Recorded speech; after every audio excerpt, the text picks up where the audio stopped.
কথাটি শুনে যান হুজুর কি বলে, আল্লাহ তাআলা নিজ হাতে ব্লাঞ্চ চেকের মতন দিব।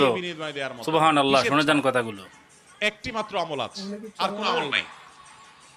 যে আমল সম্পর্কে আল্লাহ রাব্বুল আলামিন কোরআনে কারীমে বলেছেন যে এই আমলটি করলে দুনিয়াতে কোনো কাজের বিনিময় যেরকম ব্ল্যাঙ্ক চেক দিয়ে দিলে আমরা মনে করি যে ফিগার তার মতো বসা নিতে পারবে, সবচাইতে বড় অ্যামাউন্টটা সে বসাতে পারবে, ঠিক একই ভাবে একটি আমল করলে কিয়ামতের ময়দানে বান্দাকে আল্লাহ তাআলা হিসাব করে করে কয় ওয়াক্ত নামাজ পড়েছো, কয়টা রোজা রেখেছো, কয় টাকা দান করেছো, কয়বার কোরআন তেলাওয়াত করেছো, কয়বার তাসবিহ করেছো, এভাবে হিসাব করে করে আল্লাহ তাআলা দিবেন না। আল্লাহ তাআলা থোক ব্ল্যাঙ্ক চেকের মতো হিসাব ছাড়া দিয়ে দিবেন সুবহানাল্লাহ।